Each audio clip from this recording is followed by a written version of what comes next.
अर्थ, क्या तुम अपनी ऑक्सीजन बस 5 सेकंड के लिए मुझे दे सकते हो? अबे 5 सेकंड क्या, एक पल के लिए मैं अपनी ऑक्सीजन किसी को नहीं दे सकता। आखिर ऐसा क्यों? बस इतनी ही दोस्ती है हमारी। अबे भाई बहुत नुकसान हो जाएगा मेरा। पहला, 5 सेकंड के लिए धरतीवासी सांस तो रोक सकते हैं, लेकिन मेरी अर्थ क्रस्ट जो 45% ऑक्सीजन से बनी है, बिना ऑक्सीजन के वो डिसअपियर हो जाएगी। ऑक्सीजन के जाने से मेरी ओजोन लेयर भी चली जाएगी, जो हार्मफुल रेडिएशन से मुझे बचाती है, और ये चली गई तो सभी धरतीवासी हार्मफुल सोलर रेडिएशन से जल जाएंगे। पानी जो H2O होता है, ऑक्सीजन के बिना हाइड्रोजन गैस में बन के उड़ जाएगा, और मेरी पूरी धरती रेगिस्तान में कन्वर्ट हो जाएगी। ऑक्सीजन खत्म होते ही एयर प्रेशर 21% तक कम हो जाएगा, और सभी धरतीवासियों के ईयर ड्रम्स एक्सप्लोड हो जाएंगे। कंक्रीट और सीमेंट से बनी सारी बिल्डिंग्स में ऑक्सीजन एक क्रिटिकल बाइंडर का काम करता है। ऑक्सीजन के खत्म होते ही सभी बिल्डिंग्स और रोड्स कोलैप्स कर जाएंगी। ऑक्सीजन के बिना फ्यूल्स का कंबस्शन ही नहीं हो पाएगा, जिसकी वजह से सारे व्हीकल्स काम करना बंद कर देंगे, और सभी एरोप्लेन्स और हेलीकॉप्टर्स धरती पे आके गिर जाएंगे। अरे बस करो,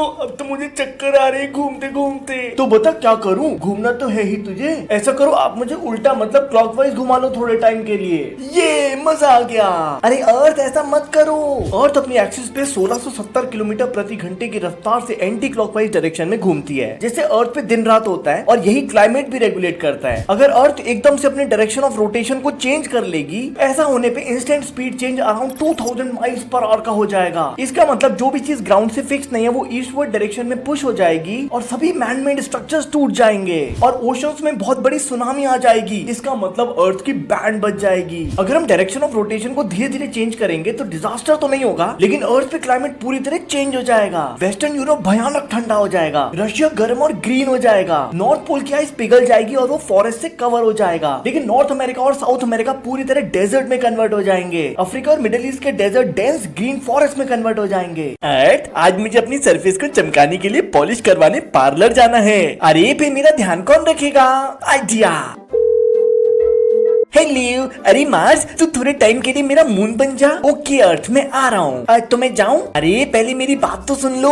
अपने रेड कलर की वजह से धरती पर रातों में मैं बहुत सुंदर दिखूंगा। मेरी सरफेस का आयरन ऑक्साइड रेड कलर का ग्लो प्रोवाइड करेगी, और धरती पे आसमान रेडिश हो जाएगा। लेकिन भाई मेरा साइज मून से डबल है। मून का डायमीटर 3500 किलोमीटर है, और मेरा 7000 किलोमीटर, और मेरा मास मून के 10 टाइम्स है। मेरे ज्यादा ग्रेविटेशनल पुल से धरती पे टाइड्स बहुत ज्यादा बड़ी हो जाएंगी, और सब जगह सुनामी आ जाएगी। और मेरे स्ट्रॉन्ग टाइडल फोर्स से धरती का रोटेशन बहुत स्लो हो जाएगा, जिससे धरती पे एक दिन 40 से 50 घंटे का हो जाएगा। अब मैं धरती के चक्कर नहीं लगाऊंगा, बल्कि मैं और अर्थ एक बाइनरी प्लैनेटरी सिस्टम बनाएंगे, जिसमें हम दोनों एक दूसरे के चक्कर लगाएंगे, और फाइनली चक्कर लगाते लगाते एक दूसरे से कोलाइड भी कर जाएंगे। बाप रे, अरे तू वापिस जा। आज तो मूड मस्त है, पिज्जा ऑर्डर कर लिया, बट सिर्फ मार्स आया। भाई Earth, pizza time, let's go. Pizza हम दोनों के बीच इक्वली डिस्ट्रीब्यूट होगा, मतलब हम दोनों को आधा आधा पिज्जा मिलेगा, मतलब 1/2 पिज्जा मिलेगा। मुझे पिज्जा तो नहीं मिला, लेकिन अब मैं चॉकलेट जरूर खाऊंगा।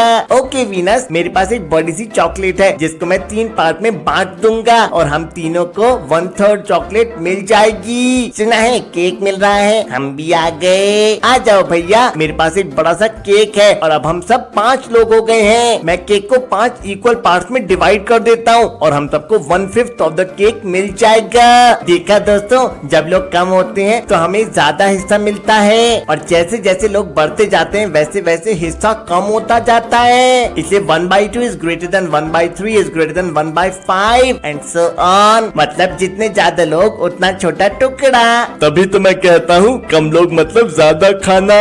दोस्तों, फ्रैक्शन का पूरा कॉन्सेप्ट समझना है तो यहाँ पे क्लिक करके पूरा वीडियो देख डालो। मिठाई खाओ दोस्तों, देखो एक नया भाई मिला है सोलर सिस्टम में। इसका नाम है 2017 ऑफ 201। वैसे हम सिर्फ प्लैनेट स्टेटस वालों के हाथ की मिठाई खाते हैं, लेकिन तू दे रहा है तो खा लेंगे। ये जो नया ड्वार्फ प्लैनेट मिला है ना, ये सन के अराउंड ऑर्बिट करता है 25,000 ईयर्स में। इसका पेरिहीलियन, मतलब जब ये सन से सबसे नजदीक होता है, वो 45 एस्ट्रोनॉमिकल यूनिट के बराबर है, मतलब मेरे पास से गुजरता है। लेकिन सूरज से सबसे ज्यादा दूरी पर ये 1700 200 एस्ट्रोनॉमिकल यूनिट दूर हो जाता है। इसका साइज लगभग 850 किलोमीटर है और ये पूरा आइस और रॉक से बना हुआ है। तो क्या ये प्लैनेट 9 जैसा कुछ है? नहीं यार, ना इसकी ऑर्बिट प्लैनेट 9 के हाइपोथेसिस से मैच करती है, ना ही उस पैटर्न में फिट होती है। इसका मतलब प्लैनेट 9 की खोज में अभी मुझे और मेहनत करनी पड़ेगी। अरे भाई तेरा मुंह तो काफी फेमस हो गया है, मुझे दे दिया उसको थोड़े दिन के लिए प्लीज। तो फैमिली है यार, ले जा पर संभाल के रखना। देखने में तो बढ़िया लग रहा है।